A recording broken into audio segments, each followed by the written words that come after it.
Welcome friends और Shri Ram classes Bikaner. दोस्तों, आज हम बात करने वाले हैं भारत के खनिजों के संदर्भ में। भारत के खनिजों में सभी खनिज हमारे सिलेबस में नहीं दिए हुए हैं। खनिजों में हमारे सिलेबस में है लोहा, मैंगनीज, ठीक है, इसके अलावा फिर कोयला और फिर कुछ हैं हमारे पास आणविक खनिज और पेट्रोल और मतलब खनिज तेल व गैस, ठीक है। तो हम सबसे पहले बात करते हैं लोहा। देखो, अगर हम बात करते हैं हमारे लोहे के संदर्भ में तो सबसे पहले लोहे की जो किस्में हैं उनको हम जान लेते हैं। लोहे की जो किस्में हैं हमारे पास उनमें आता है मैग्नेटाइट,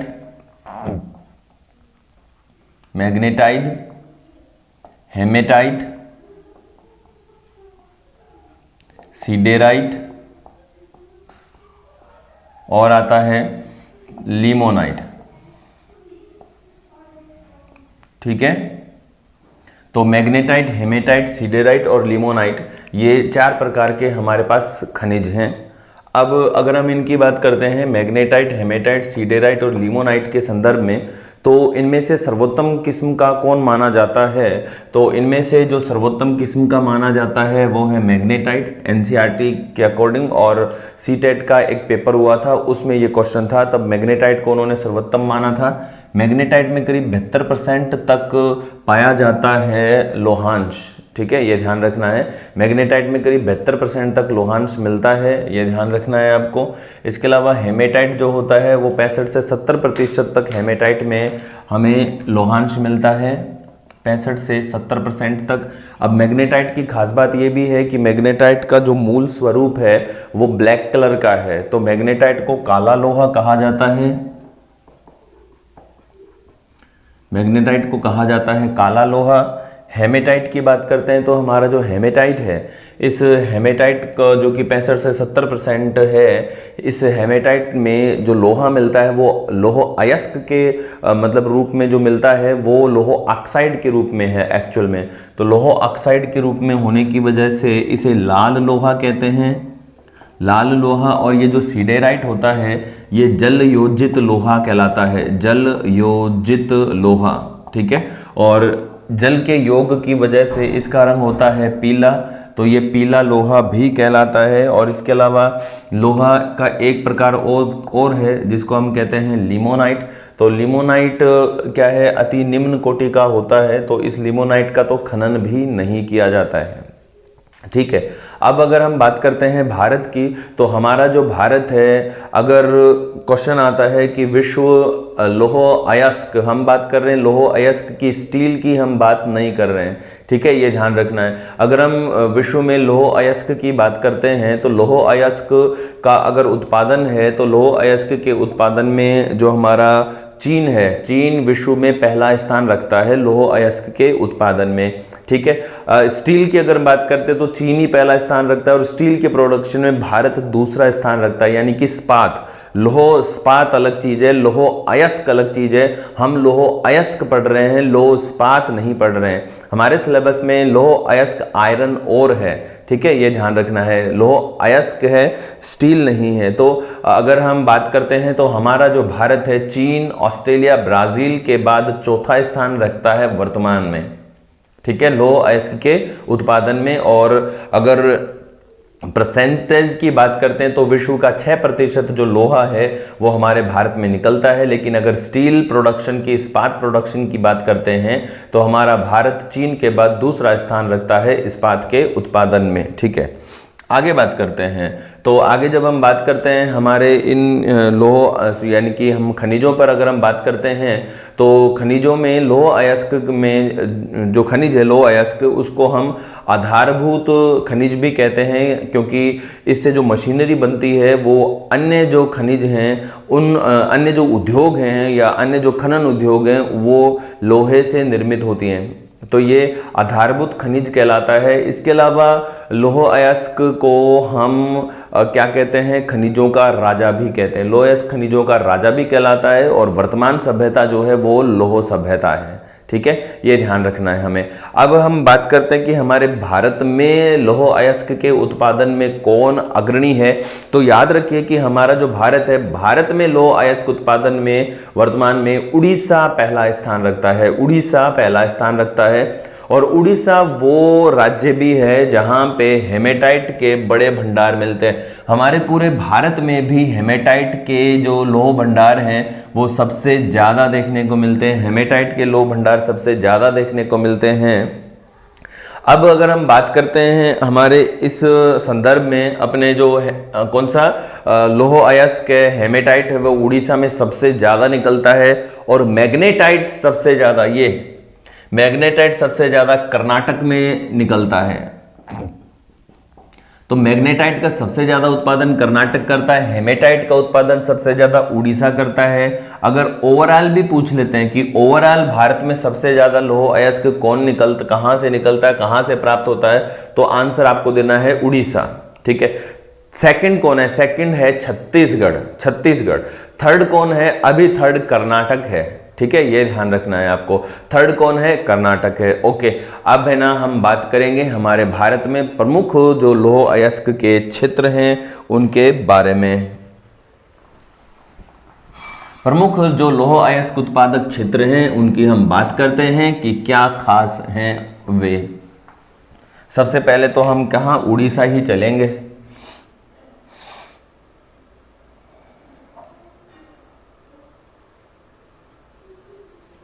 ये हमारा भारत है।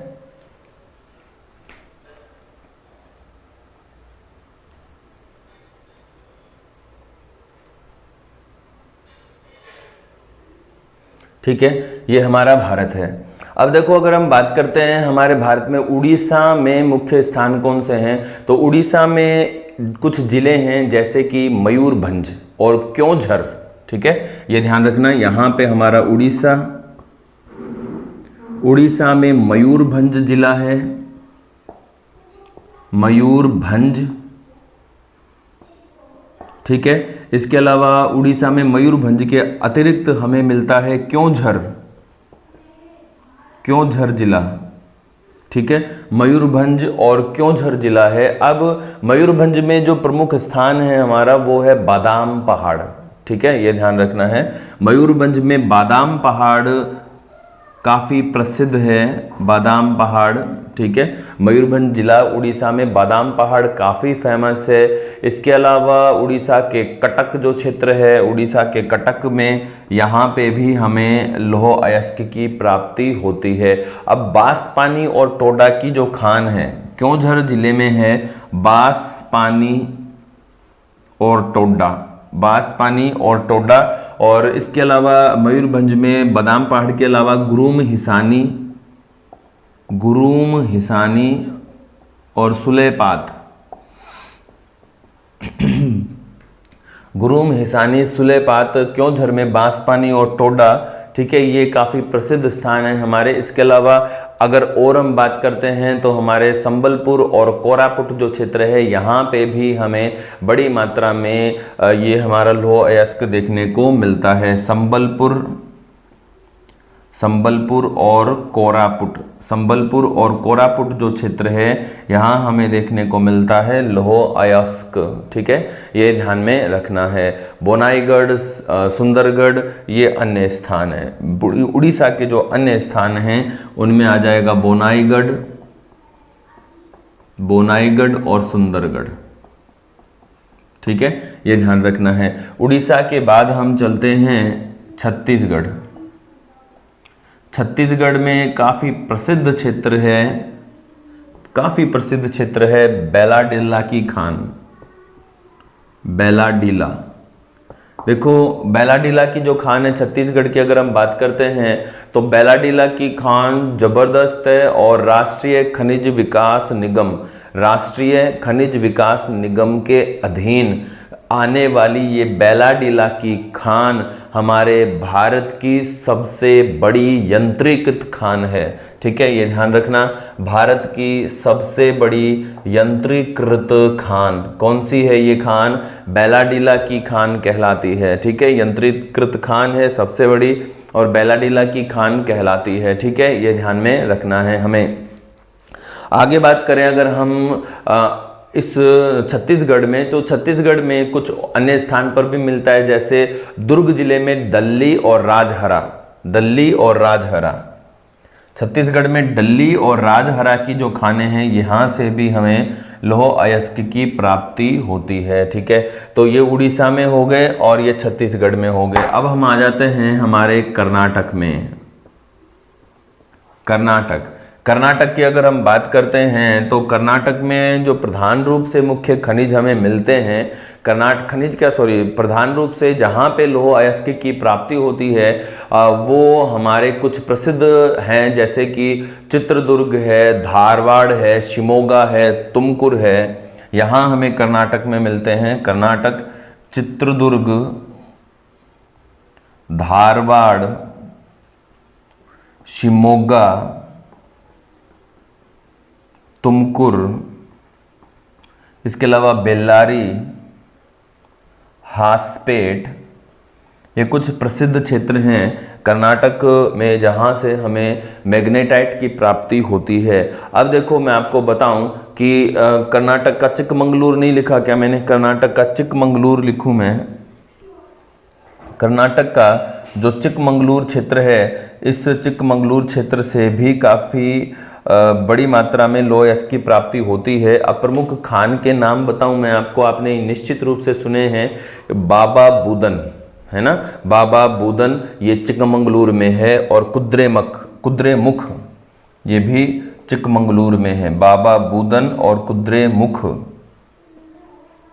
बाबा बूदन और कुद्रेमुख की जो खाने हैं ना, विश्व प्रसिद्ध हैं ये, और इन खानों का विकास किया गया था ईरान के सहयोग से, या यूँ कहें ईरान के द्वारा इन खानों का विकास हमारे कर्नाटक के चिकमंगलूर में किया गया था। बाबा बूदन और कुद्रेमुख खान हैं, काफ़ी प्रसिद्ध खान हैं, और यहाँ से मंगलोर बंदरगाह, यहाँ से निकलने वाला जो लौह अयस्क है, उस लौह अयस्क का निर्यात किया जाता था मंगलोर बंदरगाह से, और मंगलोर बंदरगाह से निर्यात किया जाता है अभी भी, लेकिन किसे किया जाता था? ईरान को। लेकिन अभी भारत ने और ईरान ने अपने व्यापारिक समझौते तोड़ रखे हैं, क्योंकि ईरान पर कुछ आर्थिक और वित्तीय प्रतिबंध लगा रखे हैं विश्व ने, क्योंकि आप जानती हैं ईरान और यूएसए का जो मसला है उसको लेकर। ठीक है, ये ध्यान रखना है। तो ये कर्नाटक के हो गए, चित्रदुर्ग, धारवाड़, शिमोगा, तुमकुर, बेल्लारी, हासपेट छत्तीसगढ़ में, बेलाडीला और डल्ली और राजहरा छत्तीसगढ़ में, और चिकमंगलूर कर्नाटक में। चिकमंगलूर के प्रसिद्ध खान बाबा बूदन और कुद्रेमुख। ठीक है, आगे हम बढ़ते हैं। छत्तीसगढ़ के बाद हम आ जाते हैं हमारे झारखंड में।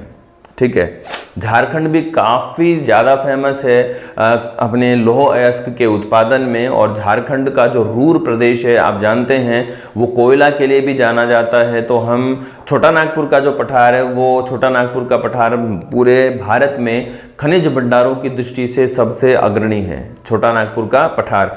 तो अगर हम बात करें झारखंड में कहाँ, झारखंड में सिंहभूमि,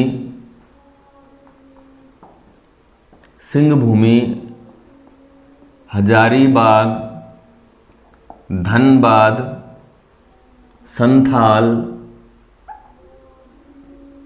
संथाल, परगना क्षेत्र। ठीक है, सभी के सभी कहाँ हैं? छोटा नागपुर के पठार के ही भाग हैं, सभी के सभी छोटा नागपुर के पठार के भाग हैं। संथाल और परगना, चाहे वो हजारीबाग है, चाहे वो धनबाद है, ये सभी के सभी छोटा नागपुर के पठार हैं, तो यहीं से हमें प्राप्त होता है। अब कुछ स्थान हैं अन्य राज्यों में, झारखंड का स्थान होता है चौथा। हमने चार जो हैं पर्टिकुलर उत्पादन में अग्रणी, उन चारों को हमने पढ़ लिया है। अन्य जिलों में, अन्य राज्यों की अगर हम बात करें तो अन्य राज्यों में आ जाता है एक हमारा वेस्ट बंगाल। ठीक है, वेस्ट बंगाल में भी कुछ हैं। वेस्ट बंगाल में वीरभूमि, वर्धमान और दार्जिलिंग क्षेत्र। पश्चिम बंगाल में वीरभूमि, वर्धमान और दार्जिलिंग। वीरभूमि, वर्धमान और दार्जिलिंग जो क्षेत्र है, यहाँ से हमें प्राप्त होता है लौह अयस्क। ठीक है, इसके अलावा फिर उत्तराखंड है। उत्तराखंड में अल्मोड़ा, गढ़वाल और नैनीताल से। यहाँ हमारा उत्तराखंड में अल्मोड़ा, गढ़वाल और नैनीताल, यहाँ से हमें लौह अयस्क की प्राप्ति होती है। ठीक है, ये ध्यान रखना है। ओके दोस्तों, ये था हमारा लौह अयस्क से संबंधित कंप्लीट चैप्टर। ठीक है, ये ध्यान रखना है। ओके, इसके अलावा कुछ और भी हैं, जैसे हमारे हिमाचल प्रदेश के कांगड़ा क्षेत्र में भी लौह अयस्क के भंडार मिलते हैं, लेकिन वो बहुत ज़्यादा नहीं है। इसमें एक चीज़ और बताऊँ, हाँ, एक राज्य अपन ने मिस कर दिया, गोवा। गोवा इंपॉर्टेंट भी है और उसमें जो खाने हैं उन खानों के नाम भी आए हुए हैं, हमने गोवा मिस कर दिया, तो हम यहाँ पे गोवा को ऐड करते हैं। गोवा के प्रसिद्ध क्षेत्र हैं पिरना अडोल पेल, कुंडेम सुरला, सेनिक्यूलम ओंडा। ठीक है, कुंडेम सुरला गोवा के जो स्थान हैं, गोवा के स्थानों को मैं यहां लिख देता हूं, कुंडेम सुरला, सेनिक्यूलम ओंडा, पिरना अडोल पेल, कुंडेम सुरला, सेनिकुलम ओंडा, पिरना अडोल पेल। ठीक है, और असनोरा, ये क्या हैं, गोवा के प्रसिद्ध क्षेत्र हैं, कुंडेम सुरला, सेनिकुलम ओंडा और पिरना अडोल पेल। ठीक है दोस्तों, तो ये था हमारे भारत के लौह अयस्क के बारे में हमारा वीडियो लेक्चर। अभी देखो, अभी हमारे पास है मैंगनीज बाकी है, हमारा कोयला बाकी है। ठीक है, तो आप साथ बने रहें, हम नेक्स्ट इस लौह अयस्क के बाद बात करेंगे मैंगनीज पर। कंटिन्यू आप साथ रहें। दोस्तों, हम बात कर रहे थे हमारे भारतीय खनिजों के बारे में, अब हम बात करते हैं उन्हीं खनिजों में मैंगनीज के बारे में। देखो, अगर हम बात करते हैं मैंगनीज के लिए, तो मैंगनीज एक ऐसा खनिज है जो कि सभी उद्योगों में मोस्टली कच्चे माल के रूप में उपयोग में आता है, चाहे वो रासायनिक उद्योग हो, चाहे वो लौह इस्पात उद्योग हो, सभी उद्योगों में मोस्टली उसका उपयोग होता है। ठीक है, और ऐसे में इसी वजह से हम मैंगनीज को जैक ऑफ ऑल ट्रेड की संज्ञा देते हैं, jack of all trade, jack of all trades की हम इसे संज्ञा देते हैं मैंगनीज को। ठीक है, अब अगर हम बात करते हैं हमारे इस मैंगनीज के लिए, तो देखो सिंपल सी बात है, अगर मैंगनीज के उत्पादन की हम बात करते हैं तो साउथ अफ्रीका, इसके अलावा यानी दक्षिण अफ्रीका और चीन, ये अग्रणी देश है मैंगनीज के उत्पादन में। भारत का जो स्थान है वो मैंगनीज उत्पादन में 5वां है।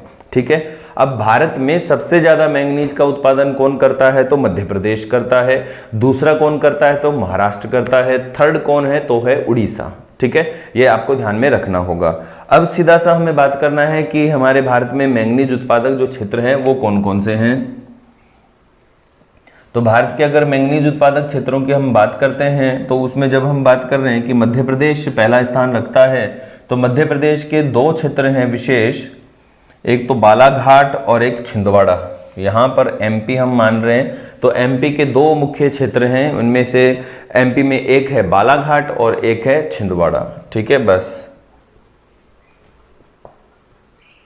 बालाघाट और छिंदवाड़ा।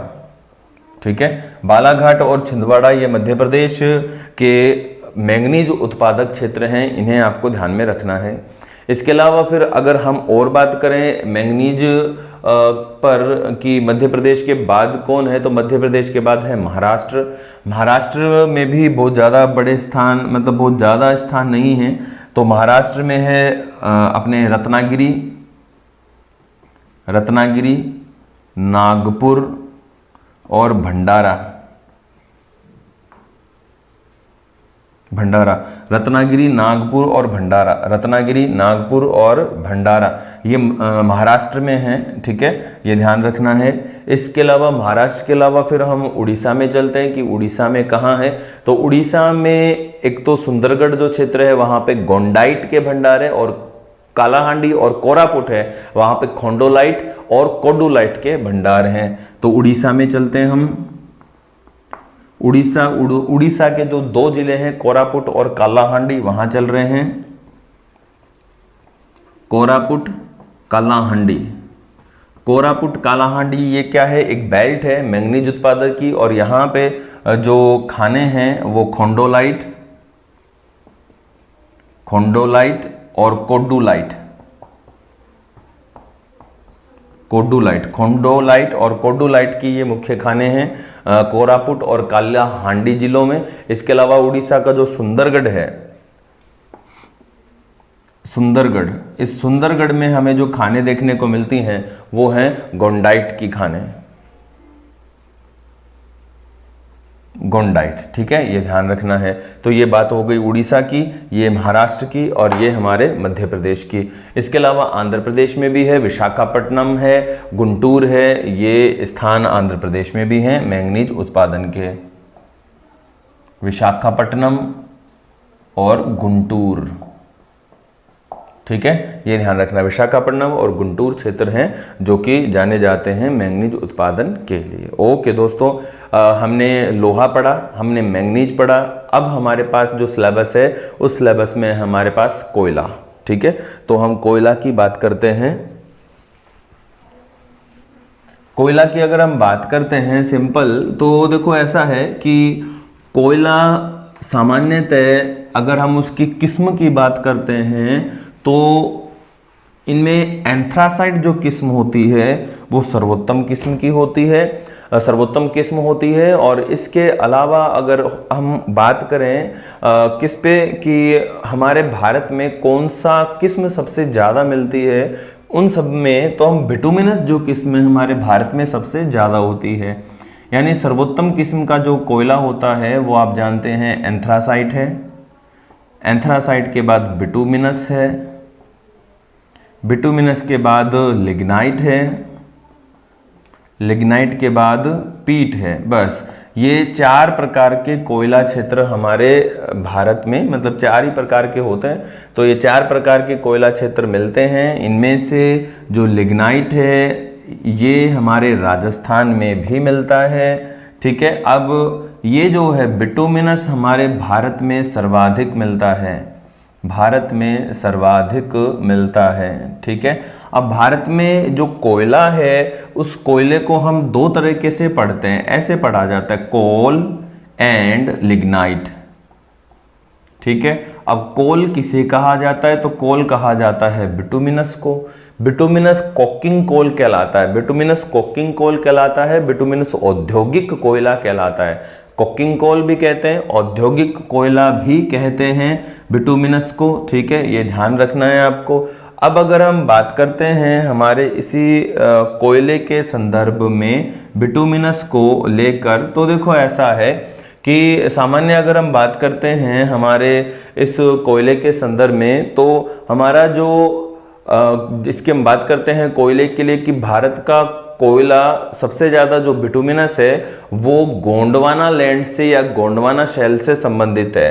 ध्यान रखना, भारत का 98% जो कोयला है, कुल भारत का 98% जो कोयला है वो 98% कोयला गोंडवाना लैंड का है, गोंडवाना लैंड से संबंधित है। और ये गोंडवाना लैंड का जो कोयला है ये बना था कार्बोनीफेरस काल में, कार्बोनीफेरस काल में। ठीक है, और इसमें मोस्टली जो कोयला है वो है बिटुमिनस और एंथ्रासाइट। अब लिग्नाइट जो भारत का है वो लिग्नाइट बना है टर्शियरी काल में। ये काल मैं आपको बता चुका हूँ राजस्थान की ज्योग्राफिकल हिस्ट्री में। तो कार्बोनीफेरस काल का है गोंडवाना लैंड और टर्शियरी काल का है हमारे भारत में लिग्नाइट कोयला। ठीक है, ये ध्यान रखना है। चलो अब अगर हम बात करते हैं हमारे भारत में, तो भारत में विशेषकर झारखंड के लिए क्वेश्चन आता है। झारखंड कोयला उत्पादन में भारत में पहला स्थान रखता है। छोटा नागपुर का पठार भारत का रूर कहलाता है, क्योंकि छोटा नागपुर के पठार से ही भारत में सबसे ज़्यादा कोयले का उत्पादन होता है। उसके बाद जो हमारा उड़ीसा है, उड़ीसा कोयला उत्पादन में सेकंड स्थान रखता है। झरिया, झरिया आप जानते ही हैं कहाँ है, झारखंड में है। झरिया झारखंड, झरिया झारखंड कोयले का सबसे बड़ा क्षेत्र है। उसके पश्चात जैसे रानीगंज है वेस्ट बंगाल में और तलचर है उड़ीसा में। ये हमारे कोयले के प्रसिद्ध क्षेत्र हैं। ठीक है, अब हम बात करते हैं हमारे राजस्थान में कोयले का जहां वितरण है उनके बारे में। तो हम सबसे पहले झारखंड ही चलते हैं। झारखंड में कोयला एक जगह छोटा नागपुर का पठार। अब उसी छोटा नागपुर के पठार में काफ़ी प्रसिद्ध क्षेत्र हैं कोयले के, उन पर आ जाते हैं, हम बात करते हैं। देखो, छोटा नागपुर का पठार भारत का रूर कहलाता है। रूर कहलाने की वजह क्योंकि ये सबसे ज़्यादा कोयले का उत्पादन करता है और रूर जर्मनी का कोयला उत्पादक क्षेत्र है। रूर जर्मनी का कोयला उत्पादक क्षेत्र है, ठीक है, ये ध्यान रखना है। अब झारखंड में बोकारो, बोकारो, ठीक है, एक होता है कोरबा, कोरबा मत समझ लेना, कोरबा पड़ता है छत्तीसगढ़ में और बोकारो पड़ता है झारखंड में। तो बोकारो, गिरिडीह, ये जिले के नाम हैं, गिरिडीह। इसके अलावा काहरबारी स्थान, काहरबारी, ठीक है, ये स्थान है बोकारो, गिरिडीह, काहरबारी, कर्णपुर। कर्णपुर एग्जाम में आया हुआ भी है। कर्णपुर कोयला क्षेत्र किस राज्य के कोयला क्षेत्र हैं? कर्णपुर, रामगढ़, रामगढ़, हुटर, हुटर, झरिया, झरिया, ठीक है, ये बड़े क्षेत्र हैं। और भी हैं तो डाल्टनगंज और देवघर, ध्यान रखना, काफी इंपॉर्टेंट है। डाल्टनगंज, डाल्टनगंज और देवघर, ठीक है ना, ये ध्यान रखना है। तो ये विशेष है झारखंड में जहाँ से हमें कोयले की प्राप्ति होती है। इसके अलावा उड़ीसा की अगर हम बात करें, क्योंकि उड़ीसा हमारे भारत में कोयला उत्पादन में सेकंड स्थान रखता है, झारखंड से बिटुमिनस की प्राप्ति होती है और उड़ीसा से भी बिटुमिनस कोयला ही मिलता है, यानी कि यहाँ से भी हमें गोंडवाना कोयला मिलता है और उड़ीसा से भी गोंडवाना कोयला मिलता है, ठीक है। उड़ीसा में कुछ स्थान है, उड़ीसा में जैसे तलचर, उड़ीसा में तलचर, ये भारत के जो 3 बड़े कोयला क्षेत्र हैं, झरिया, रानीगंज और तलचर, इन्हें आपको याद रखना ही रखना। तलचर और ढेन केनाल, ढेन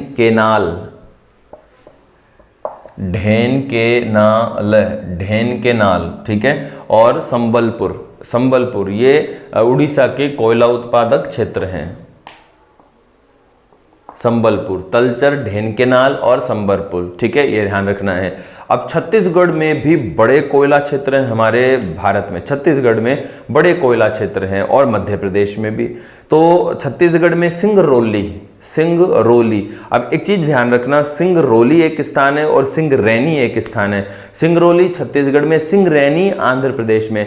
तो सिंगरौली सोहागपुर, उमरिया, सोहागपुर, सॉरी, देखो दोबारा वो रिपीट करता हूं, सिंगरौली, सोहागपुर, उमरिया, झिलमिली, झिलमिली, रामकोला, तातापानी, ये कोरबा, सुंदरगढ़, ठीक है, सुंदरगढ़ उड़ीसा में भी, सुंदरगढ़ यहाँ पे भी। हम बात करते हैं, इनको मिटा लेते हैं।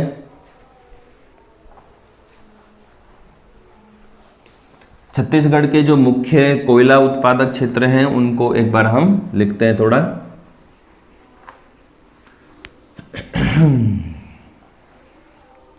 ठीक है, छत्तीसगढ़ में जो कोयला क्षेत्र हैं काफ़ी फेमस हैं छत्तीसगढ़ के, जिनमें आ गया है सिंगरौली, ठीक है। देखो सिंगरैनी जो है ना आंध्र प्रदेश में, उसकी एक खास बात बताता हूँ। सिंगरैनी आंध्र प्रदेश में जो कोयले की खानें हैं, वहाँ पे क्या होता है, मिथेन, कोयले की खानों में मिथेन आ जाती है, मिथेन गैस, ठीक है। अब उसमें क्या, एक विशेष चिड़िया खान के अंदर ही छोड़ देते हैं वो, और वो जो चिड़िया है मिथेन के प्रति बहुत ज़्यादा है एक्टिवेट है, मतलब मिथेन के प्रति बहुत ज़्यादा सक्रियता, या यूँ कहो कि बहुत ज़्यादा संवेदनशील है। जैसे ही मिथेन बढ़ जाती है, उस चिड़िया का व्यवहार बदल जाता है और वो जो श्रमिक हैं वो समझ जाते हैं कि आगे मिथेन है, खान में फिर खनन नहीं करना है, क्योंकि मिथेन एक ज्वलनशील गैस होती है, ठीक है। तो हम कहाँ आ गए थे, सिंगरौली, इसके अलावा सोहागपुर, सोहागपुर, उमरिया, तातापानी, रामकोला, कोरबा, ठीक है, रामकोला, कोरबा, उमरिया लिख दिया क्या, उमरिया, झिलमिली, झिलमिली, ठीक है, ये ध्यान रखना है। ये काफ़ी प्रसिद्ध स्थान हैं छत्तीसगढ़ में, सिंगरौली, सोहागपुर, उमरिया, तातापानी, रामकोला, कोरबा, झिलमिली, ठीक है, ये ध्यान रखना है। अब मध्य प्रदेश में है पेच, काना और तवा जो क्षेत्र है वहां पे। एमपी में पेच, पेंच, काना, तवा, ठीक है, यहाँ पे मुख्य कोयला उत्पादक क्षेत्र हैं। बात करते हैं हम अब पश्चिम बंगाल के कोयला क्षेत्रों की, ठीक है। फ्रेंड्स, हम बात कर रहे थे हमारे पश्चिम बंगाल के जो कोयला क्षेत्र हैं उनके बारे में। तो पश्चिम बंगाल के जो कोयला क्षेत्र हैं उनमें विशेषकर स्थान आता है रानीगंज।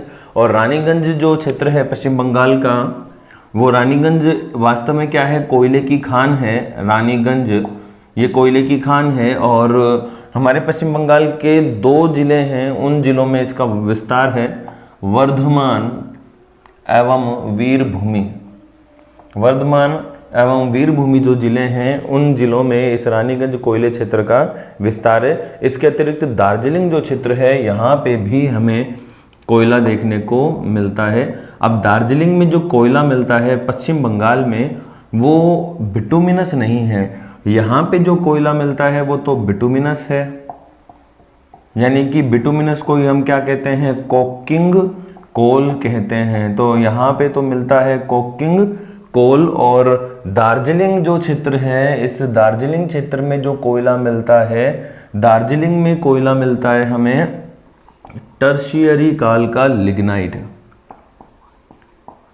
यहाँ पे हमें लिग्नाइट कोयला मिलता है दार्जिलिंग में, ये चीज़ आप ध्यान में रखेंगे, ठीक है, ये ध्यान रखना। इसके अलावा कुछ स्थान है जैसे आंध्र प्रदेश की गोदावरी नदी जो घाटी है, आंध्र प्रदेश की गोदावरी नदी जो घाटी है, इस गोदावरी नदी घाटी में भी हमें कोयला भंडार, यही अपना जो कौन सा बिटुमिनस जो कोयला भंडार है वो देखने को मिलते हैं। अब देखो कुछ स्थान हैं ऐसे जो पूर्व में अपने आंध्र प्रदेश में थे, लेकिन तेलंगाना के नया राज्य बनने के पश्चात वो सभी के सभी जो स्थान हैं वो कहाँ आ गए हैं, अब तेलंगाना में हैं। जैसे अगर हम बात करें, काफ़ी प्रसिद्ध क्षेत्र हैं जिनमें सिंगरेनी, मैंने आपको सिंगरेनी की खान है, सिंगरेनी जो कोयले की खान है उसकी खास बताई थी। चिड़िया से वो मीथेन गैस की जांच करते हैं, चिड़िया के माध्यम से मीथेन गैस की जांच करते हैं कि खान में आगे मीथेन गैस है अथवा नहीं है। तो इस तरह से, ठीक है, हम अब तेलंगाना के कुछ स्थान हैं उनकी बात कर लेते हैं। तेलंगाना में मुख्य स्थान है जैसे कि हमारा ये सिंगरेनी क्षेत्र है, आदिलाबाद है, आदिलाबाद,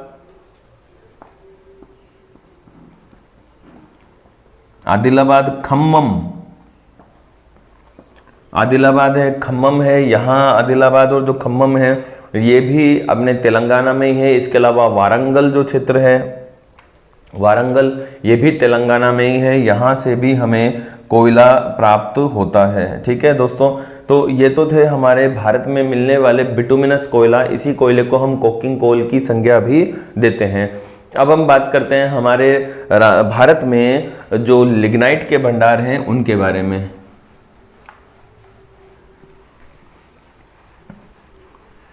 लिग्नाइट के भंडारों की बात करते हैं तो लिग्नाइट के सबसे बड़े जो भंडार हैं जहां भारत में है वो है हमारा तमिलनाडु का दक्षिण अर्काट जिला। तमिलनाडु के दक्षिण अर्काट जिले में एक स्थान पड़ता है नेवेली। नेवेली जो तमिलनाडु है, यहाँ दक्षिण अर्काट जिला, दक्षिण अर्काट जिला, इस दक्षिण अर्काट जिले में एक स्थान का नाम नेवेली, नेवेली तमिलनाडु, दक्षिण अर्काट जिला, नेवेली तमिलनाडु। ये जो स्थान है, ये स्थान ऐसा है जहाँ पे पूरे भारत के सबसे बड़े कोयला क्षेत्र मिलते हैं। कौन से कोयला के भंडार? लेकिन लिग्नाइट के भंडार, ठीक है। और लिग्नाइट के उत्पादन में भी नेवेली ही अग्रणी है। अब बताता हूं बस आपको कि दूसरा लिग्नाइट का सबसे बड़ा उत्पादक क्षेत्र कौन है। तो लिग्नाइट का दूसरा सबसे बड़ा उत्पादक क्षेत्र है हमारा राजस्थान। राजस्थान में हमने जब खनिज पढ़े थे तो उनमें हमने बात की थी बाड़मेर, बीकानेर और नागौर। बाड़मेर, बीकानेर और नागौर से हमें लिग्नाइट की प्राप्ति होती है। अब एक बात बताऊं आपको कि पलाना बीकानेर में पड़ता है।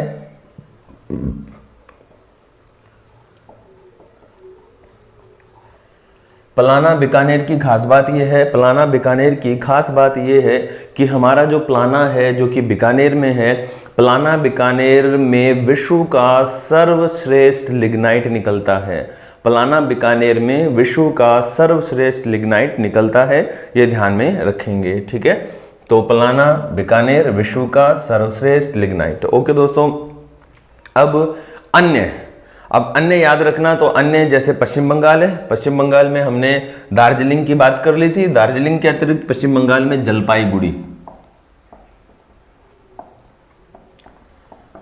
जलपाईगुड़ी क्षेत्र में भी हमें नजर आते हैं हमारे ये लिग्नाइट के भंडार, ठीक है। इसके बाद अब जम्मू कश्मीर है। जम्मू कश्मीर में बारामूला, उधमपुर, श्रीनगर, बारामूला, उधमपुर, श्रीनगर, बारामूला, उधमपुर और श्रीनगर, ठीक है, ये ध्यान रखना है। तो यहां से हमें लिग्नाइट की प्राप्ति होती है। ओके दोस्तों, तो ये थे हमारे भारत में लिग्नाइट के भंडार, और इससे पहले हमने पढ़े भारत में कोकिंग कोल यानी कि कोयले के भंडार। ओके, अब हम इन्हीं जो परंपरागत खनिज होता है लिग्नाइट, आप जानते हैं ना, हमने जब वर्गीकरण किया था खनिज संसाधनों का वर्गीकरण, तो एक तो परंपरागत, एक गैर परंपरागत। तो ये जो कोयला होता है ये परंपरागत ऊर्जा संसाधन है, ठीक है। तो परंपरागत ऊर्जा संसाधनों में अब हमारे पास जो नेक्स्ट है वो है हमारा खनिज तेल, और एक हमारे सिलेबस में है प्राकृतिक गैस। तो खनिज तेल की अगर हम बात करते हैं भारत के संदर्भ में, तो खनिज तेल हमें दो क्षेत्रों से प्राप्त होता है। अब दो क्षेत्र कौन से हैं उनकी हम बात करते हैं। आप सोच रहे होंगे यार दो ही क्षेत्र में कैसे, तो हमें खनिज तेल दो क्षेत्रों में मिलता है। एक तो मिलता है ऑफशोर को हम कहते हैं अपतटीय क्षेत्र, और एक मिलता है ऑनशोर, ठीक है। ऑफशोर अपतटीय क्षेत्र, ऑफशोर की अगर हम बात करते हैं तो महाराष्ट्र है, गुजरात है, यहाँ गोदावरी और कृष्णा नदी घाटियां हैं, यहाँ पे हमें ऑफशोर में खनिज तेल की प्राप्ति होती है। ऑनशोर में विशेषकर आसाम है और राजस्थान है, यहाँ से हमें खनिज तेल की प्राप्ति होती है, ठीक है। बात करते हैं हम हमारे इन सभी जो खनिज तेल उत्पादक क्षेत्र हैं इन सभी पे। सबसे पहले हम ये बात करते हैं कि भारत में खनिज तेल एक्चुअल में मिला कैसे। दोस्तों, भारत में खनिज तेल जो मिला था ना, ऐसे गलती से मिला था। गलती से का मतलब ऐसा नहीं होता कि यार क्यों मिला, गलती से का मतलब होता है कि अचानक मिला, कि हम वास्तव में खनिज तेल नहीं ढूंढ रहे थे। ठीक वैसे ही जैसे राजस्थान में भी कभी भी खनिज तेल नहीं ढूंढा गया था। राजस्थान में 1934 में काफ़ी बाद में, यानी 20वीं शताब्दी में 1934 में नागौर का जो जायल कस्बा है वहाँ पे खनिज तेल की चूना पत्थर की खुदाई चल रही थी, और उस चूना पत्थर पर श्रमिकों को खनिज तेल होने की गंध मिलती है ना, स्मेल आती है कि यार यहाँ पे तेल निकल रहा है। चूना पत्थर से किसकी स्मेल आ रही? खनिज तेल की स्मेल आ रही, ऐसा कुछ था, ठीक है। अब हमारे भारत में सबसे पहली बार जो तेल मिला, वो पहली बार तेल मिला था इस नॉर्थ ईस्ट में, यानी कि ऑन शोर में। नॉर्थ ईस्ट में हम चलते हैं असम में, वर्तमान में इसको असम भी कहते हैं। तो असम में जब रेलवे लाइन बिछाई जा रही थी, असम में जब रेलवे लाइन बिछाई जा रही थी, तो रेलवे लाइन बिछाने के लिए कुछ खुदाई का कार्य चल रहा था, और ये बात है 1860 ईस्वी की, ठीक है। 1860 ईस्वी में जो हमारा असम रेलवेज है, असम रेलवेज और जो व्यापारिक कंपनी है उसके द्वारा 1860 में असम का एक स्थान है, स्थान का नाम है मार्गेरिटा।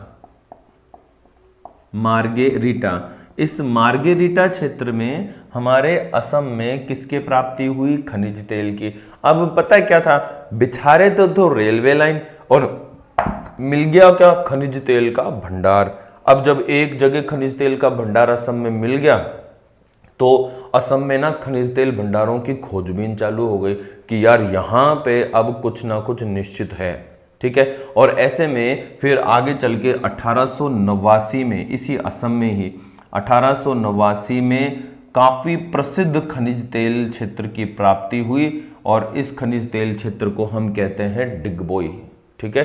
काफी प्रसिद्ध कब? 1889 में, 1889 में, ठीक है। उसके पश्चात 1907 में असम में ही 1907 में असम में ही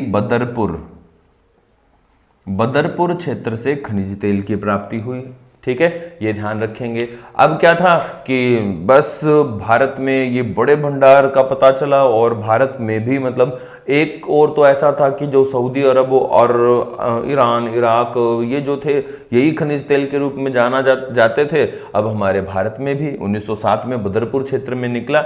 अब ये जो खनिज तेल निकला हमारे यहाँ पे, ये खनिज तेल भारत में जो भी खनिज तेल है वो टर्शियरी काल से संबंधित है मोस्टली। तो यहाँ पे ये बड़े पैमाने पर खनिज तेल निकला और ये सभी का सभी उसी से काल से संबंधित है जिस काल से यहाँ पे हमें कोयले की प्राप्ति होती है। तो यहाँ पे टर्शियरी काल में हमें कोयला, टर्शियरी काल का हमें खनिज तेल प्राप्त हुआ, ठीक है। ये ध्यान रखना। उसके पश्चात अगर हम बात करते हैं हमारे भारत में तो 1954 में काफी बाद में 1954 में नाहरकटिया क्षेत्र में भी खनिज तेल की प्राप्ति हुई और नाहरकटिया भी कहाँ पड़ता है? असम में ही पड़ता है, ठीक है। तो इस तरह से हमारे भारत में खनिज तेल की पुष्टि हो गई और मोस्टली असम में। अब ये लगने लगा कि यार हमारे भारत में भी खनिज तेल बड़ी मात्रा में है, तो क्यों ना खनिज तेल से संबंधित कोई कंपनी स्थापित की जाए। और 1956 में फिर इसी को ध्यान में रख के 1956 में भारत में ONGC ला दी गई। ONGC का फुल फॉर्म है oil and natural gas corporation of India.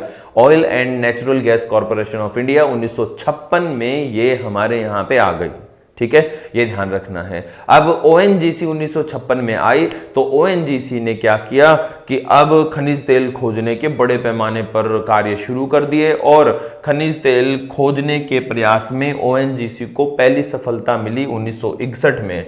ये देखो, ये वाला जो है ऑफशोर, ये तो है खंबात की खाड़ी वाला क्षेत्र,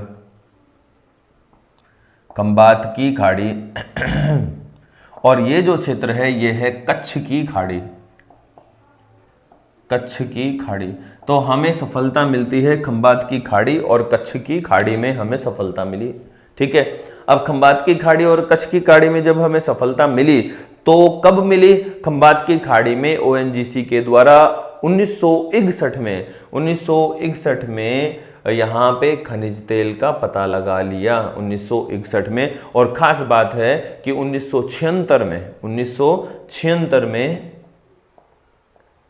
ONGC के द्वारा ही बॉम्बे हाई खनिज तेल भंडारों का पता लगा लिया, बॉम्बे हाई खनिज तेल भंडारों का पता लगा लिया, ठीक है। ये ध्यान में रखेंगे। अब हमारे यहाँ खंबात की खाड़ी में कहाँ से खनिज तेल प्राप्त हुआ था? तो खंबात की खाड़ी में अलियाबेट क्षेत्र से, यहाँ पे अलियाबेट क्षेत्र से, ठीक है। और उसके बाद 1976 में आप जाने गए हैं बॉम्बे हाई से हमें खनिज तेल की प्राप्ति हो गई थी। ओके, तो ये बड़े क्षेत्र रहे। और इसके अलावा अपतटीय क्षेत्रों की और बात करते हैं तो अपतटीय क्षेत्रों में हमें यहाँ पे गोदावरी और जो कृष्णा नदी बेसिन है, गोदावरी और गोदावरी कृष्णा नदी बेसिन है। इस गोदावरी कृष्णा नदी बेसिन में भी यानी कि पूर्वी घाट या पूर्व जो तटीय प्रदेश है यहाँ पे भी हमें खनिज तेल की प्राप्ति हुई। अब हम जो प्रमुख भंडार क्षेत्र हैं उनकी बात कर लेते हैं। तो प्रमुख भंडार क्षेत्रों में वितरण की अगर हम बात करते हैं तो यहाँ पे गुजरात में महाराष्ट्र की पहले बात कर लेते हैं, क्योंकि महाराष्ट्र जो है बॉम्बे जो हाई है ये भारत में ऐसा स्थान है जो सबसे ज्यादा खनिज तेल का उत्पादन करता है। तो यहाँ पे महाराष्ट्र में मुंबई तट के निकट बॉम्बे हाई, यहाँ पे खंबात की खाड़ी में बॉम्बे हाई और बसीन या बेसिन, बॉम्बे हाई और बेसिन तेल क्षेत्र मिलते हैं। गुजरात में खंबात की खाड़ी क्षेत्र में हमें मिलते हैं कैम्बेलूनी,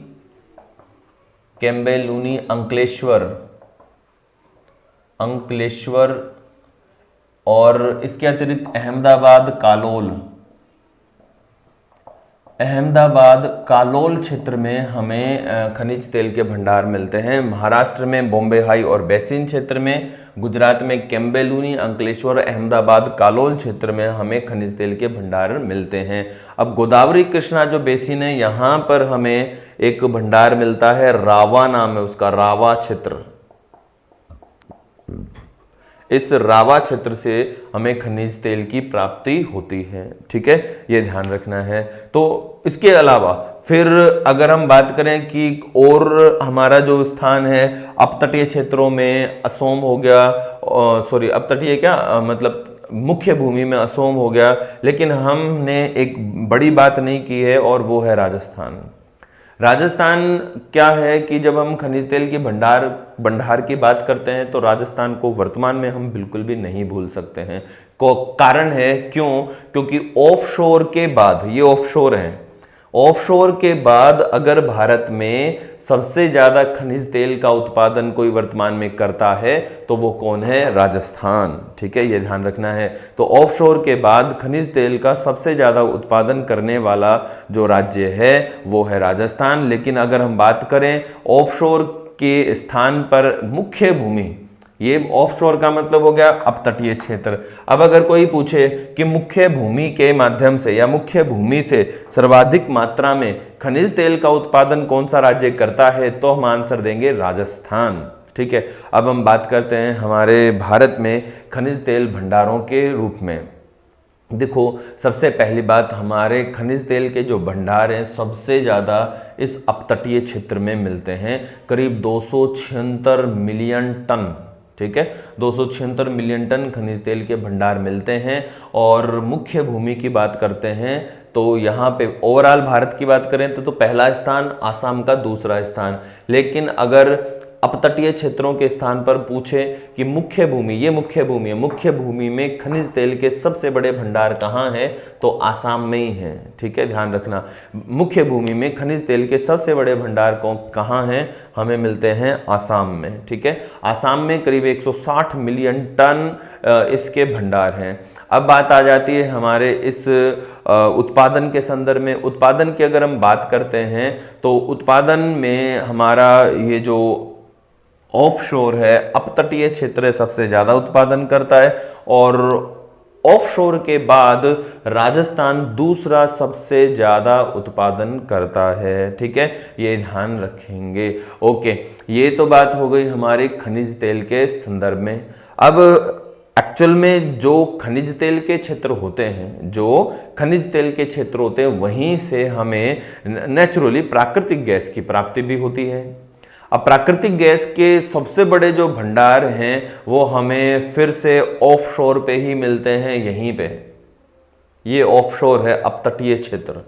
ऑफशोर पे प्राकृतिक गैस के सबसे बड़े भंडार मिलते हैं और ये होते हैं करीब 823 बिलियन क्यूबिक मीटर, यानी कि 823 बिलियन घन मीटर ये हमें गैस के भंडार मिलते हैं। और मुख्य भूमि से भारत में जो भंडार मिलते हैं वो हैं करीब 516 BCM, यानी कि बिलियन क्यूबिक मीटर।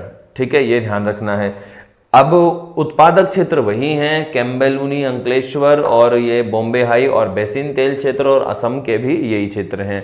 ठीक है, ये ध्यान में रखना है। अब ऐसा आता है कि गैस के उत्पादन में कौन अग्रणी है, तो गैस के उत्पादन में यही ऑफशोर अग्रणी हैं। ऑफशोर के बाद अगर किसी स्थान की बात आती है तो प्राकृतिक गैस के उत्पादन में ये आसाम अग्रणी है। ठीक है, इसके अलावा फिर गुजरात अग्रणी है और फिर गैस के उत्पादन में राजस्थान का स्थान आता है चौथा, यानी कि खनिज तेल उत्पादन में भारत का स्थान दूसरा और प्राकृतिक गैस के उत्पादन में राजस्थान का स्थान चौथा होता है। ठीक है, ये ध्यान में रखेंगे। ओके, तो ये था। अब एक क्वेश्चन और आ जाता है इसी पे, प्राकृतिक गैस और खनिज तेल के बाद यूं पूछते हैं कि भारत की पहली जो ऑयल रिफाइनरी है वो कहाँ स्थापित हुई, तो भारत की पहली ऑयल रिफाइनरी स्थापित हुई थी हमारे डिगबोई क्षेत्र में, जो कि असम में है, और पहली ऑयल रिफाइनरी आ गई थी 1901 में। ठीक है, राजस्थान की जो ऑयल रिफाइनरी है वो भारत के 15वें नंबर की ऑयल रिफाइनरी है। ठीक है, ये ध्यान रखना है। राजस्थान के खनिज तेल के क्षेत्र और राजस्थान के गैस उत्पादक जो क्षेत्र हैं उनका हमें यहाँ विवरण देने की आवश्यकता नहीं है, क्योंकि हमने राजस्थान के खनिजों में उन्हें बखूबी किया है। दोस्तों, ये था हमारे राजस्थान के भारत के हमारे खनिज जो क्षेत्र हैं वो, ठीक है। हमने कोयला किया, हमने मैंगनीज किया, हमने लौह इस्पात किया, प्राकृतिक गैस, खनिज तेल। अब हमारे सिलेबस में है आणविक खनिज। आणविक खनिजों में सबसे महत्वपूर्ण हम पढ़ेंगे यूरेनियम के बारे में और हम पढ़ेंगे थोरियम के बारे में, ठीक है। बिल्कुल बहुत ज़्यादा विवरण नहीं है और बस हमारा ये लेसन कंप्लीट होने वाला है और फिर हम मिलेंगे एक नए वीडियो लेक्चर में। तो चलो शुरू करते हैं हम हमारे भारत के आणविक खनिज।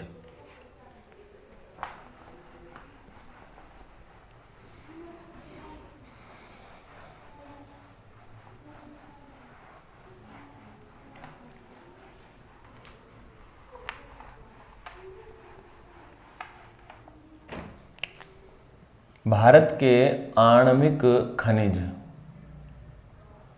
ये आणविक जो खनिज होते हैं ये रेडियो एक्टिव भी होते हैं, रेडियो एक्टिव खनिज होते हैं। अब इनको रेडियो एक्टिव क्यों कहा जाता है? तो रेडियो एक्टिव कहने की वजह ये है कि इन खनिज से सदैव ऊष्मा बाहर निकलती रहती है, ठीक है। ऊष्मा का उत्सर्जन होता रहता है, इस वजह से इन्हें रेडियोधर्मी पदार्थ भी कहते हैं, ठीक है। अब ये जो रेडियो एक्टिव पदार्थ हैं हमारे, इन रेडियो एक्टिव पदार्थ यानी कि हमारे जो आणविक खनिज है, इन आणविक खनिजों में हम सबसे पहले बात करते हैं यूरेनियम की।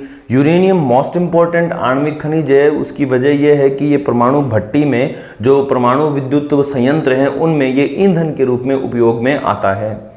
अब ये मिलता किन चट्टानों में है? तो यूरेनियम हमें भारत की जो प्राचीनतम चट्टानें हैं, आर्कियन काल की जो चट्टानें हैं, उन आर्कियन काल की चट्टानों में यूरेनियम मिलता है। अब यूरेनियम के अयस्क जो हमें मिलते हैं उनमें पिंच ब्लेड, सामरस्काइट,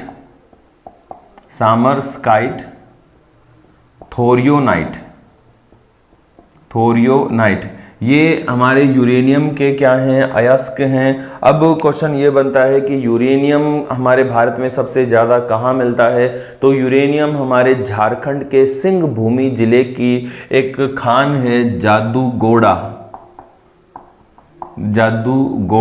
ये जादूगोड़ा जो खान है ये हमारे भारत की सबसे बड़ी खान है। एक चीज़ और मैं आपको बताना चाहूँगा कि अभी हाल ही में 2019 में ही हमारे राजस्थान के 12 जिले में जो हॉर्स शू शेप की यानी घोड़े के नाल के आकार की जो पहाड़ियां हैं, 12 के रामगढ़ जिले में, वहां पे यूरेनियम के नवीनतम भंडार प्राप्त हुए हैं राजस्थान के। और वो इतने बड़े भंडार हैं कि जादूगोड़ा झारखंड के पश्चात वो यूरेनियम के दूसरे सबसे बड़े भंडार हैं भारत के। राजस्थान के जब खनिज हमने पढ़े थे तो उनमें हमने रामगढ़ क्षेत्र की जो है उसकी बात कर ली थी। अब अगर हम बात करते हैं कि झारखंड में सिंहभूमि की जो जादूगोड़ा खान है, इसके अलावा भी कुछ है क्या वहाँ पे खान? तो झारखंड में है केरुआ डूंगरी जो क्षेत्र है, केरवा डूंगरी क्षेत्र से भी हमें ये इस यूरेनियम की प्राप्ति होती है। इसके अलावा नारवा पहाड़ जो क्षेत्र है यहाँ से भी अलग अलग है, नारवा पहाड़, यहाँ से भी हमें यूरेनियम की प्राप्ति होती है। यूरेनियम हमारे राजस्थान से भी बड़े क्षेत्र में मिलता है, राजस्थान में भीलवाड़ा में और उदयपुर में। राजस्थान के खनिजों में हम उनकी बात अच्छे से कर चुके हैं, ठीक है। इसके बाद हम बात करते हैं बेरिलियम की। तो बेरिलियम एक आणविक खनिज है और बेरिलियम जो है जिसकी हम बात करते हैं, बेरिलियम हमें राजस्थान, इसके अलावा हमें राजस्थान के अतिरिक्त आंध्र प्रदेश और झारखंड में हमें ये प्राप्त होता है। वैसे बेरिलियम एल्यूमिना का सिलिकेट होता है, ठीक है, ये ध्यान रखना है। उसके बाद बात आती है इल्मेनाइट की। इल्मेनाइट जो आणविक खनिज है वो हमें केरल से मिलता है। थोरियम पर एक बहुत शानदार क्वेश्चन आता है, यूरेनियम से अच्छा क्वेश्चन थोरियम पर है। क्वेश्चन मैं आपको बता दूं यूपीएससी में आया हुआ है और क्वेश्चन है ये कि विश्व में थोरियम का सबसे बड़ा उत्पादक देश कौन है? तो मैं बताऊं आपको कि केरल और यानी कि हमारा भारत। भारत विश्व में थोरियम का सबसे बड़ा उत्पादक देश है। ठीक है, इसे ध्यान में रखना है। इसके अलावा फिर बात करते हैं हमारे थोरियम केरल के अतिरिक्त कहाँ मिलता है, तो केरल के अतिरिक्त जो नीलगिरी की पहाड़ियाँ हैं वहाँ पे देखने को मिलता है। हजारीबाग जो क्षेत्र है, हजारीबाग झारखंड में, वहाँ देखने को मिलता है। हमारे राजस्थान के पाली में भी थोरियम देखने को मिलता है। इसके अलावा फिर एक अन्य आणविक खनिज होता है जिरकॉन। तो जिरकॉन का जो अयस्क है वो है जिरकोनियम, और जिरकोनियम ये विशेषकर हमें वहीं केरल में ही देखने को मिलता है। फिर है एक लास्ट एंटीमनी। एंटीमनी जो खनिज है इसे हम लोकल भाषा में सुरमा भी कहते हैं, सुरमा। एंटीमनी सुरमा कहलाता है। ये सुरमा यानी कि एंटीमनी टूथपेस्ट में भी उपयोग में आता है। इसके अलावा एंटीमनी जो विद्युत उपकरण वगैरह हैं उनके निर्माण में भी उपयोगी होता है। अब एंटीमनी हमारे भारत में मिलता है हिमाचल प्रदेश के कांगड़ा क्षेत्र में और मध्य प्रदेश के जबलपुर क्षेत्र में। ठीक है, तो हमारे सिलेबस में जो भी हमारे भारत के खनिज थे वो हमने कंप्लीट किए हैं। ठीक है, अब दोस्तों यहाँ पर एक चीज बता दूं मैं आपको कि खनिजों का विकास तो हमारे सिलेबस में नहीं है, बट फिर भी आप नवीनतम खनिज नीति याद रखिए कि नवीनतम खनिज नीति 2019 में लागू हुई थी। भारत की नवीनतम खनिज नीति इससे पहले 2019 से पहले 2008 में भारत की नवीनतम खनिज नीति लागू की गई थी। ओके, तो दोस्तों ये थे हमारे भारत के खनिज। कंटिन्यू साथ रहने के लिए थैंक यू। जय हिंद।